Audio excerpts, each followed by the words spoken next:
মায়া, কাল না তোকে বললাম আমার শাড়িটা আয়রন করে রাখিস, আজ সকালে সেটা পরে অনুষ্ঠানে যাব, তুই এখনো আমার শাড়িটা আয়রন করিসনি। এই যা, একদমই ভুলে গিয়েছিলাম আপু। রান্নাটা শেষ করেই আমি তোমার শাড়িটা আয়রন করে দিচ্ছি। আমার তো সবকিছুই তুই ভুলে যাবি, নিজে কোথাও যেতে পারিস না তো, তাই আমি কোথাও যেতে নিলেও তোর সহ্য হয় না।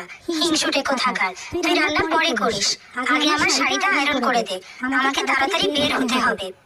না আপু, আমি কেন তোকে হিংসে করব? আমি তোকে মোটেও হিংসে করি না। আমি ভাবলাম তুই অনুষ্ঠান থেকে কখন না কখন ফিরবি, তাই রান্নাটা আগে করে রাখলে তুই কিছু খেয়ে যেতে পারবি। সে কখন থেকে দেখছি বোনটার সাথে ঝগড়া করছিস। ওকে তো আমি আগে বলেছি রান্নাটা শেষ করার জন্য। সারাদিন সংসারের এত কাজ করে ও, তুই তো কোনো কাজই করিস না। তারপরও তুই কি তোর একটা শাড়িও আয়রন করতে পারিস না? সারাদিন একটু রান্না করা আর ঘর গোছানো ছাড়া এমন কি কাজ আছে মা?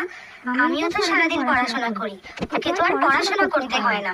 আগে ওকে পড়াশোনা করতে বলো, তারপর তুমি নিজেই জিজ্ঞেস করো পড়াশোনা করা কঠিন নাকি কাজ করা কঠিন। সারাদিন তুই খালি ওকে পড়াশোনা নিয়ে খোঁটা দিস। তুই কি দেখিসনি ছাত্রী হিসাবে কেউ পড়াশোনায় খারাপ ছিল কখনো? হ্যাঁ হ্যাঁ, তোমার ছোট মেয়ে তো পড়াশোনায় অনেক ভালো ছিল, তাহলে মাঝরাতে ওর পড়া বন্ধ করে দিলে কেন? কেন ও পড়া বন্ধ করে দিয়েছে সেটা তুই জানিস না? তোদের দুইজনের এত পড়ার খরচ চালানো আমার একার পক্ষে কি সম্ভব?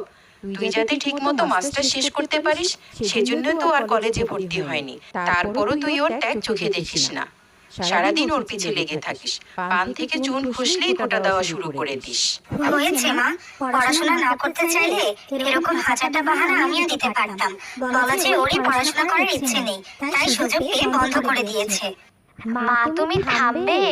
আপু তো ঠিকই বলেছে, আমারই তো পড়াশোনা করার কোনো ইচ্ছা ছিল না। আপু তুমি যাও, তুমি খেতে খেতে আমি তোমার শাড়ি আয়রন করে ফেলবো। হয়েছে, থাক, তোকে আর আমার শাড়ি আয়রন করা লাগবে না, আমি নিজেই করে নিতে পারবো। মাকে আমার বিরুদ্ধে ভড়কিয়ে এখন এসেছে সহানুভূতি দেখাতে, যত সব।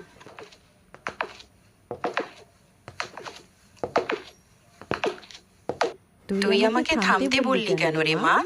তোর যে পড়াশোনা করার কত ইচ্ছে সেটাকে আমার থেকে ভালো আর কেউ বলতে পারবে?